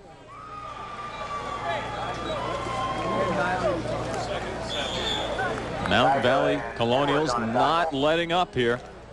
Looking to expand on that 1-point lead early in this second half. They were loose at practice for 2 weeks, you know, very confident, loose team, and they're playing like it here tonight. Most people talked about them not, talking about last year's blowout, and, they're here to play, and they lead by 1. Different set of fellas last year. Gonsalves is the fullback in front of Snyder, but it's going to be a play-action pass. And Petrosky fires it into the gut of foul zone. Foul zone tackled, but not before working the ball close to a first down. Justin Lockhart will make the stop. Petrosky with a great job. I think Edwards is down around his feet again. He is, and Petrosky with great concentration hooks up with his teammate. Foul zone. And we're going to have a measurement. Awfully close. Petrosky, also an outstanding basketball player. 6'2", 185 pounds. And you're right, Mike, that Petrosky to foul zone has a ring to it. The Rough Riders have been hearing that a lot last fall, and that's good enough for a first down.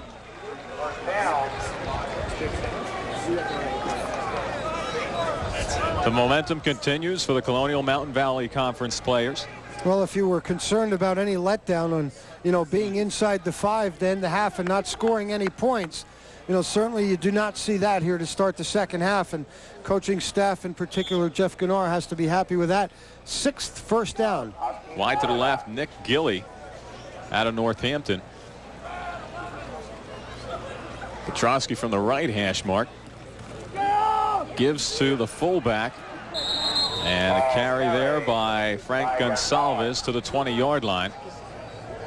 That'll be good for 3 yards. Geiger again on the stop. Watch right in the middle. Edwards is really having a field day there in the middle. Look at the push. He gets upfield again, and they hand that one off, and Geiger again in on the tackle. That's his second here already in the second half. Gonsalves, 6'1", 205 pounds, out of Stroudsburg. And an official timeout is called here as we have equipment being adjusted. Well, somebody must have gotten underneath the jersey there, because got a ripped T-shirt on the East Penn Independent squad side there. A little bit of hand-to-hand combat down there on the line of scrimmage. James Parham Jr. getting an adjustment. Parham, a big one. 6'5", 200 plus. 2nd and 6 from the 20. Quick drop. Petrosky making his own time back there. Lofts it as a man breaks, and he slips down. That is non-contact. The reason for the receiver going down looked like a slip from here. Anthony Fry, the intended receiver. A couple of good things happened on that play. A good non-call by the officials. But this is real good communication between quarterback and receiver. Yeah, because you want your receiver to release here. And you can see as he turns, that's number 80, Tony Fry. He turns and releases, but just loses the treading there. The wheels just start spinning and he goes down. But good communication, that's what you want on a broken play. Brings up 3rd and 6. The East Penn Independent squad on defense drawing the line here at the 20. Dotting the I, Joe Kolar from the tailback spot. Falzone quickly throws it up to the end zone. Little battling going on out there. Falzone was the intended receiver. Incomplete is the call. Justin Lockhart on the coverage. Justin, another one of those speedy cornerbacks East Penn Conference and Independence has. He's at Easton High School, will be going to Wagner College. Nice job. He doesn't get flagged here, and the reason being is because he turns to play the football. If he keeps playing, you know, with his face to face, he's going to get called for a flag, but he turns and knocks it away. Good play. Nice technique. 4th and 6 from the 20. And the Mountain Valley Colonials will go for it here. 4th and 6. Petrosky under center. Kolar the tailback.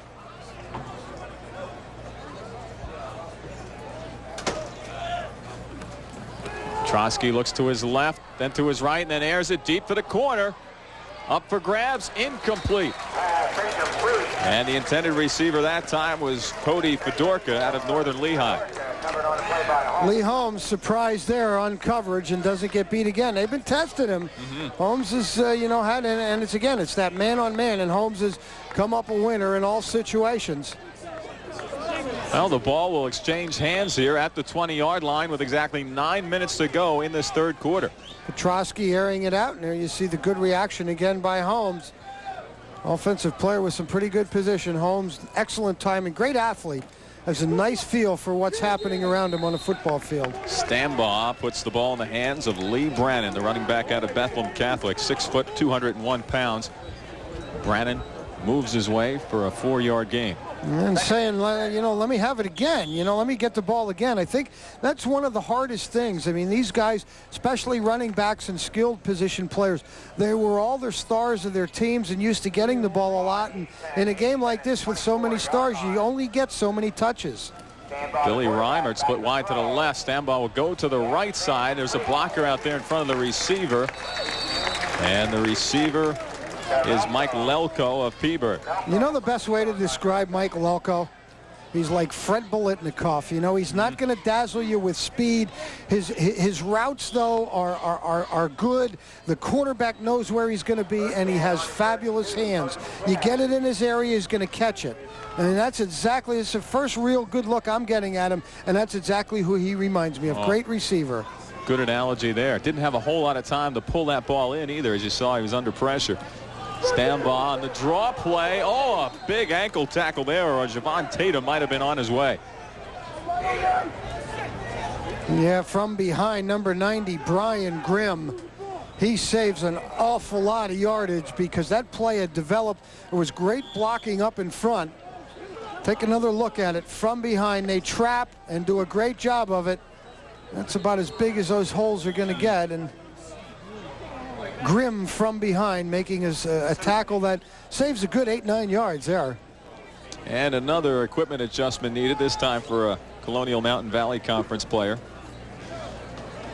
Chin strap coming loose on Jim Tabry, and I imagine it didn't slack off by itself there. Tabry out of Stroudsburg, playing for defensive back.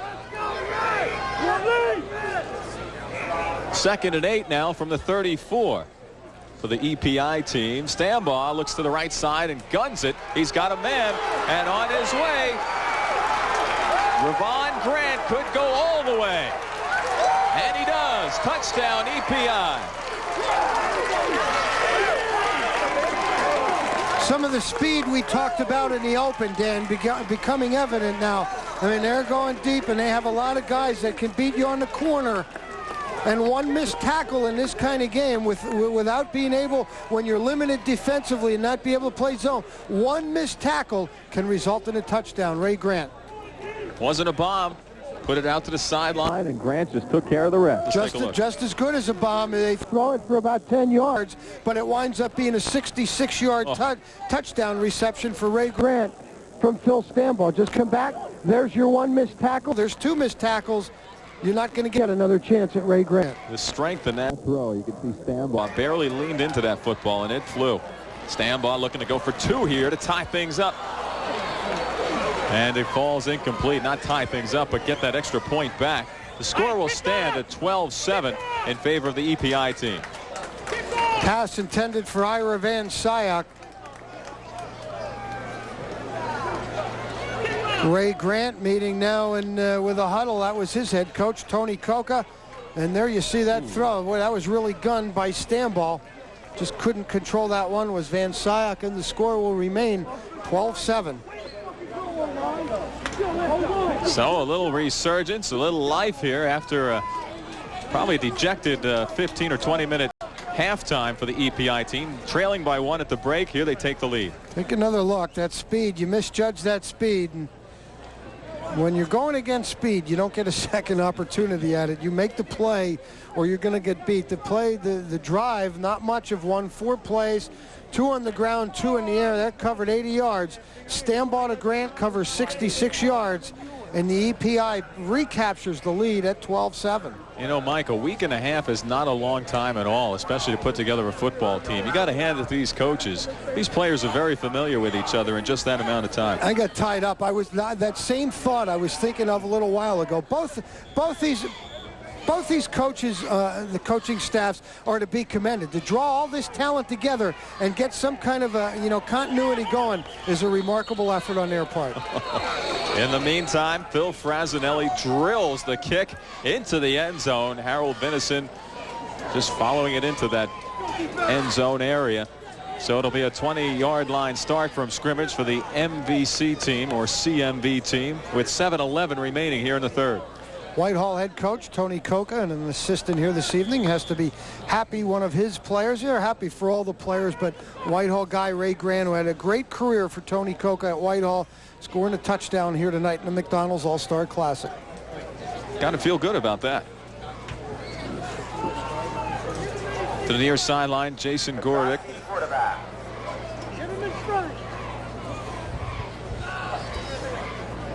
Petrosky under center. On their own 20. And the handoff goes to Snyder. Correction on that. Ball carrier was Vincent. And Vincent flies his way downfield for a first down. Justin Samra from Phillipsburg making the stop, number 24. Vincent with some nice running room. Real good job of blocking. Number 70, I saw getting a body on somebody. Paul Unst from Pleasant Valley. Paul will be attending East Stroudsburg University. Good block there. 13 yards on the pickup. 7th first down now. Vincent resets at tailback. Wide to the left side is Tom Falzone.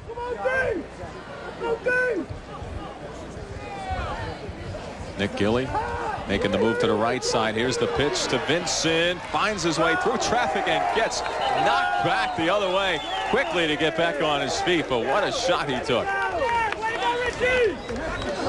And that may go for 0 gain, if not losing half a yard. Barry Doble and Rich Kaler, two of the EPI members, to get a piece of that. But there's a lot of people making good defensive plays here. I mean, there's a nice job of turning the play back inside. I believe that was Hosback, and there's some pop in there. 63, Barry Doble, the first guy in there. That was a shot. Yeah, when you can hear that leather up here, you know there's some impact. 2nd and 10 now from the 33-yard line for the CMV team.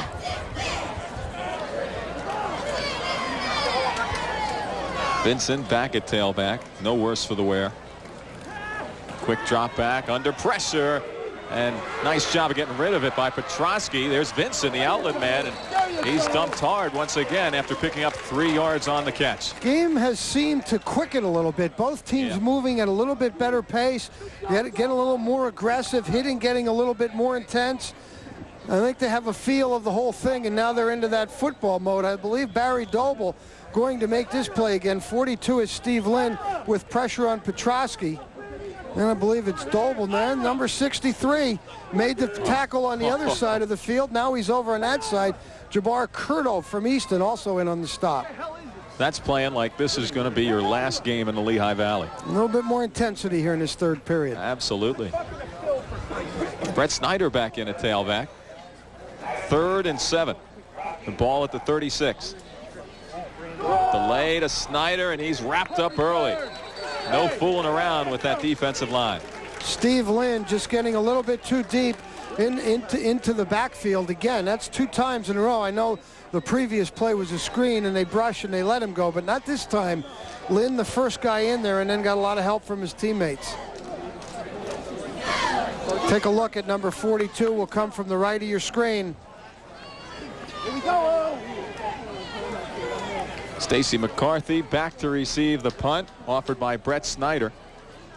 He's on the near side. The punt goes short but high, and it'll take a CMV bounce, rolling all the way to the 30-yard line.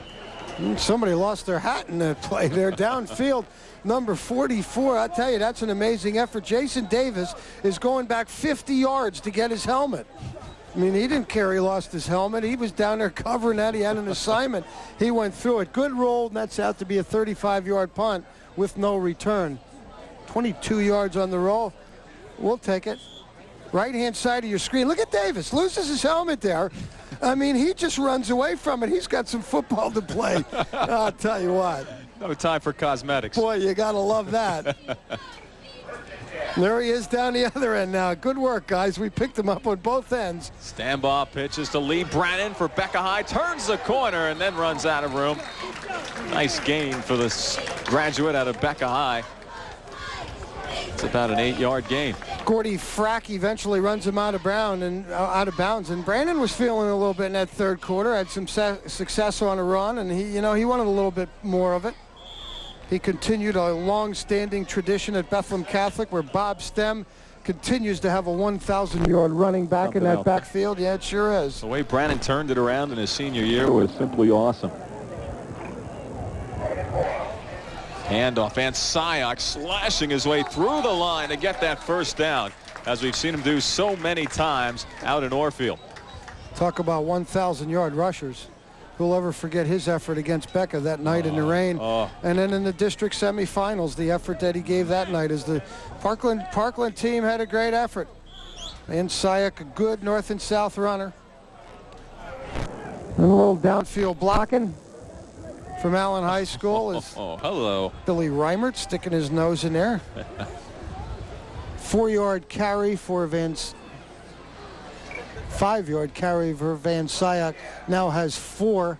East Penn Conference now positive yardage rushing. Okay, +4. And they're going to keep going with a good thing. Van Syock getting the call once again, and that'll be worth about 4 yards. Northampton's Jared Bundra on the stop. Van Syock, one of those guys. I mean, we saw him carry it, 30-some times that one night, didn't we? That's right. He can carry the load. He can go with it. What did Snizak say about that night? If it's not broke, he said, the football's not heavy. That's what he said. That's nothing to carry it 30 times. Only weighs a couple pounds. Stanbaugh fires it into his receiver. Anthony Merlo, J. Anthony Merlo, the Pius 10 connection right there. Well, and I think that's interesting, Dan, that we have seen that on a couple occasions. Caddy guys hooking up, Peeberg guys hooking up, Pius guys. I mean, these guys have spent the last 3-4 years together, and they're going to be the ones that are going to have a good feel. And coaches are smart to have those combinations in the game at the right time. 16 yards on the completion now. EPI over 200 yards, 201 in passing. Merlo now wide to the right. There's Smith in to block for his teammate. Stambaugh, and they bring Merlo back inside. Nice grab and a nice follow through after the catch. That'll bring the ball down to about the 36. Coaches are also smart when they get something going. They know to stick with it. Stambaugh and and Merlo now starting to zero in. That's a very familiar play. Look at those blockers. Look at that thing set up. Some good pursuit from behind by Bundra saves that from really turning into being a big play. Reimert of William Allen flared out wide to the right. Also heading that way is Lelko. That's a dangerous tandem, so they'll go the other way. Why not? Mixing it up a little bit for the first down. Now we're seeing an offense get into a little bit of rhythm. You're seeing a nice mixture. Curcio Matt will make the stop out of Penn Argyle. But EPI now on a nice roll, seeming to be playing with a little bit more confidence right now. Mixing things up. They're going right, they're going left. Now they're back up the middle with some more speed in Javon Tatum. 9th first down now for EPI. CMV has 7. From the 31, Stambaugh fires a bullet again and hits his mark. Lelko makes the grab. And that might be worth a yard or two. Gordy Frack on the stop. 1 minute now remaining, third period.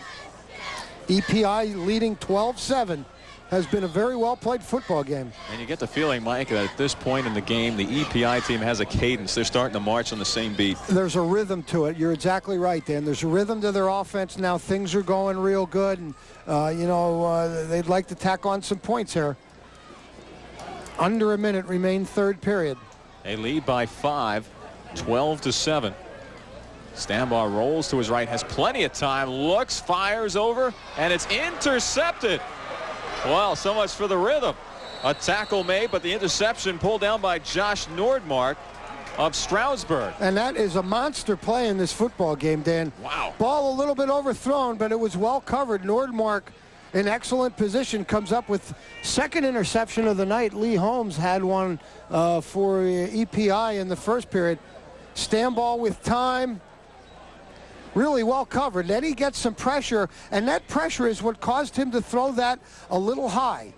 That pressure there just made him go a little bit higher, and Nordmark was where he needed to be. Big defensive effort on his part. They're going to let this run out, it looks like, and talk about it, and that's going to wind it down for the third period. Hope you're enjoying this contest. Closer than you'd ever think. 12-7 in favor of the East Penn Independent squad in this 26th annual McDonald's Lehigh Valley Football All-Star Classic. Stay with us. The fourth quarter is about to begin here on Service Electric.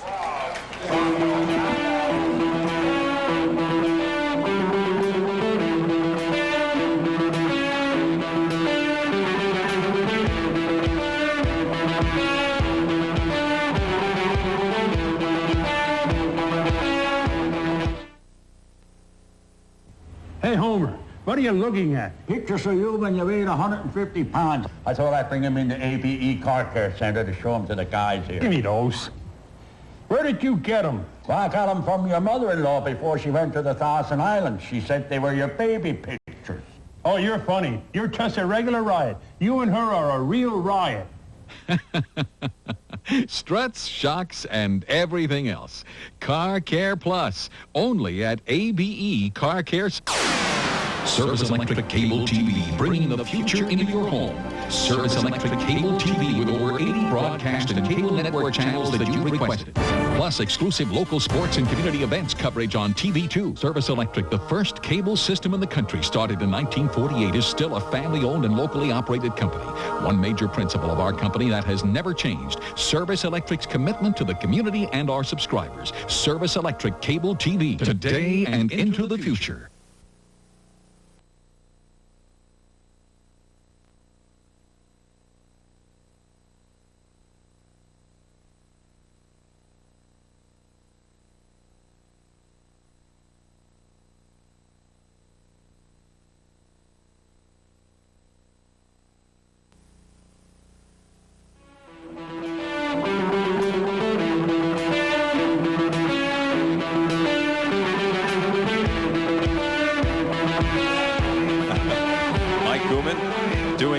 winners in the raffle here also to benefit the kids that go to the Ronald McDonald's camp for kids with chronic disease and illness. And great turnout here by the Lehigh Valley football fans. They're the real unsung heroes here today, helping to raise some money for this fine program.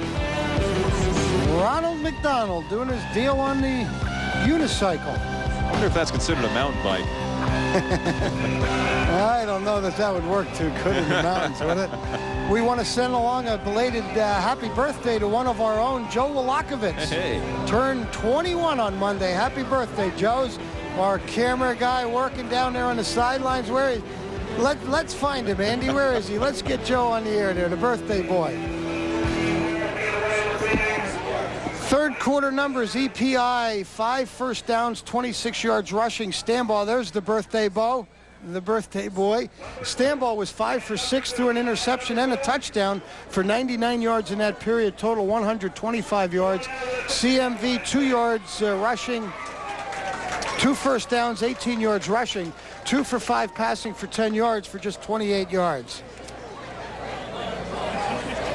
And you can take a look at the beautiful background that we have here at Andrew Lay Stadium here at Nazareth High School.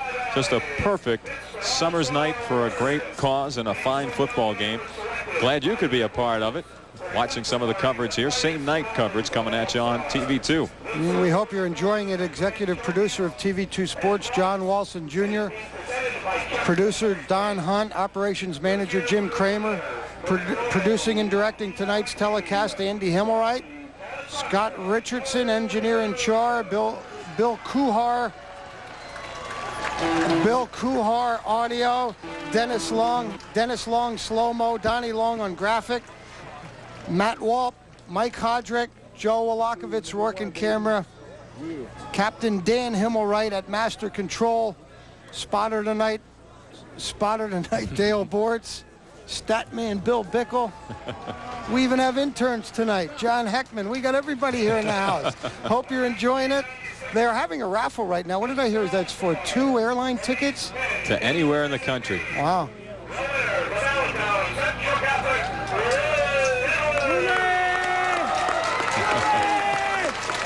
And now a special award being given to William Edwards of the East Penn Independent Squad.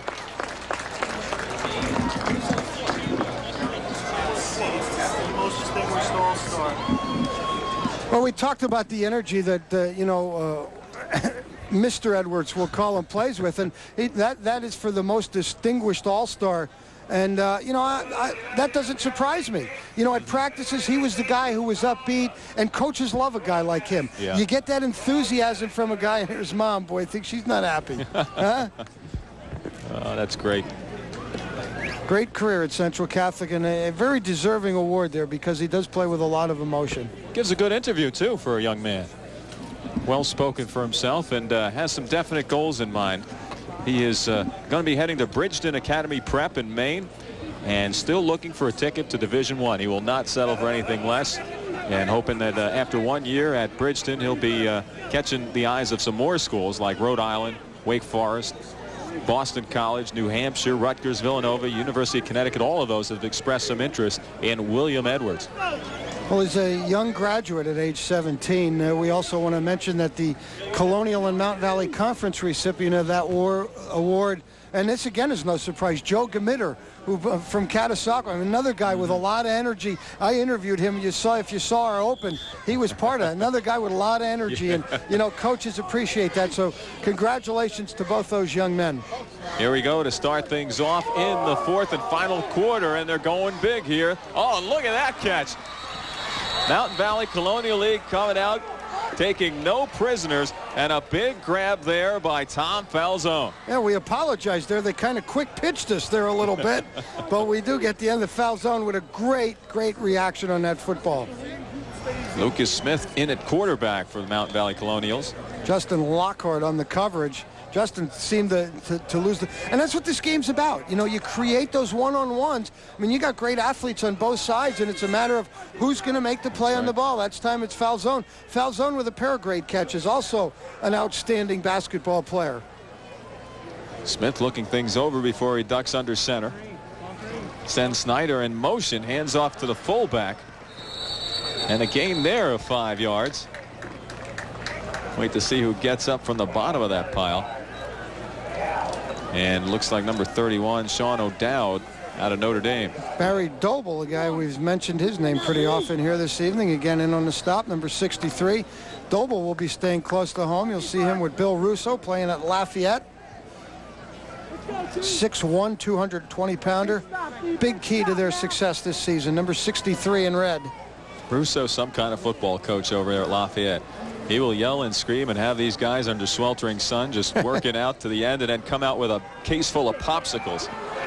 Quick pitch, pass, and it's good to Jason Gorduck of Palisades. That'll put the ball at the NBC 45-yard line. Going to isolate on the receivers here.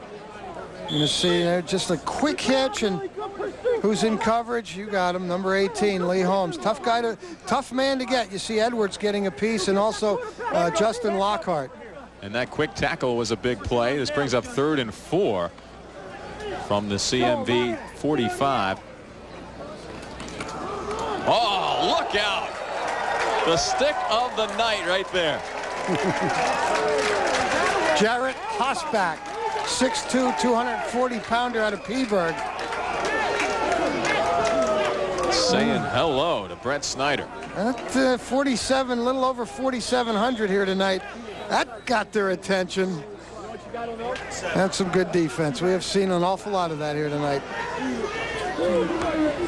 It's 12-7 EPI now. We are approaching 9 minutes left in the contest. I believe that was Killar who took the brunt of that stick. Here is the punt, and it's going to be handled as a live ball. Nice job of holding on to it, and even if he didn't keep his feet afterwards, getting tripped down. Steve Lynn. Well, that was a brave call. Yeah, it was. It was a gutsy attempt to even field that one.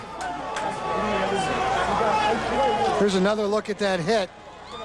Hello. That'll rattle your cage. You mentioned Joey Killar, the ball carrier. Their 29-yard punt, 3 yards on the return. What an outstanding young man he is. State wrestling champion, heading to Harvard, and an outstanding football player. I don't know that they get any better than Joey Killar, recipient of the Lehigh Valley Scholar Athlete also. Lee Brannon with no place to run on that play. The hole just closing up immediately after he took the handoff from Keith Coleman. Well, now a sustained drive can put this thing away. I mean, you see, control the ball and get a little drive going here. Davis, again, another great defensive play, number 44 in white. Back it up, back it up. 2nd and 10 now from the 31-yard line. Right here, Lee. A post Billy Reimert out to the right side. Dropping back to pass is Coleman, and it is caught. His intended receiver was Reimert. First down for the East Penn Independents. Nice timing there, right? Great, real good pattern by Reimert. There's a real bright spot for the Canaries this season. He is the only Allen representative on the team this year. Nice pattern, freed himself, and good timing between him and Coleman. 10th first down for EPI. Those first downs have not come easy tonight for either team. EPI leading 12-7. Coleman over the middle. Tough grab. Flags are down. And a gutsy catch there. Stacy McCarthy going right across the middle to make the grab. Only a gain of about 1, though, if the play stands. Todd Lipp from Saucon Valley is going to come up to make the play. Might have an illegal man downfield. That play was really set up. They're trying to screen to the flanker in the middle. People pretty well downfield there. I think that might be your call. That play's probably going to come back. Todd Lipp out of Saucon Valley will be staying close to home also. He'll be playing at Moravian. 6'1", 190-pounder. Mike, you have the call all the way on that one. There's Gamitter, by the way, who was also voted one of the captains. Gamitter, a captain over on the Colonial and Mountain Valley Conference team. Edwards for the EPI, both receiving that distinguished award for each team. And there's a reason for it. These guys really stick out. They're the leaders of their teams. Well, they walk it back 5 yards. EPI team now working from their own 38-yard line. Up top here at Nazareth High School, Andy Lay Stadium. Quick drop back over the middle. They go once again, and it's incomplete. Ray Grant, the intended receiver, Keith Coleman on that play. Grant saying to himself, boy, I'd love to have that one back. He was right in stride. This is a great throw by Coleman because, you know, Grant is dead in stride on this one, and that's what you want. Look, he never has to break stride. He might have been able to get to that corner. Coverage number 34, Jarrett Hughes from Bangor. Grant broke away for one already tonight. Almost had his second opportunity there.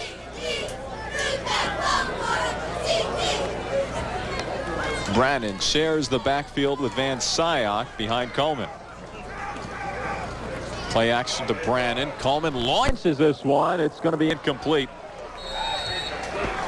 J. Anthony Merlot, the intended receiver. It looked like that one might have been off the mark. Coleman had some good pressure again on him, but it looked like Merlot might have been looking for that one to the outside, and it came to the inside. Let's see who gets the pressure on Coleman. Coming in just there, and that might have forced that throw more inside, or, you know, maybe just a lack of communication there, which is certainly easy to understand as little time as these guys have had to spend together practicing. Just a shade inside of 8 minutes here in the final quarter, and timeout is called by the East Penn Independent squad. Head coach Steve Schiffert wants to talk things over with his brains trust and the offense. 12-7, the lead enjoyed by this East Penn Independent squad, and it has been quite a contest from the very start. And another reminder for our subscribers about the Stellar Construction basketball tournament coming up at Cedar Beach. That gets underway. Well, the championship game is July 14th. That's a Sunday.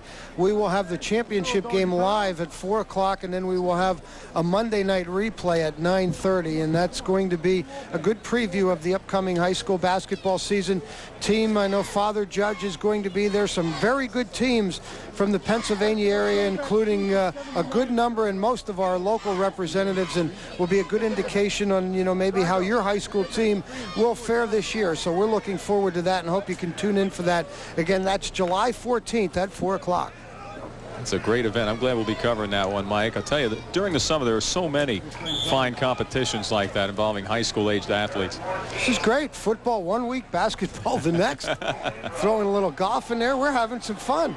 Toss goes to a man double covered, and yet still almost breaking free. They've got Van Syock pretty well targeted out there, and he's unable to pull that one down.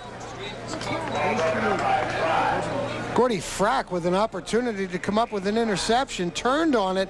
Not so sure that he picked it up right away because it looks like it just goes off his helmet. He's in coverage there, and then he turns and just picks it up a little bit too late. He was hoping to pick that one off. Good coverage. Van Syock, from the first play from scrimmage, scored the first touchdown today on a play, a little bit of a shorter pass than that last one. Ball is fielded, taken upfield. Eddie Johnson with a nice job of fielding that one. Got a nice hop on that one, but good coverage from the East Penn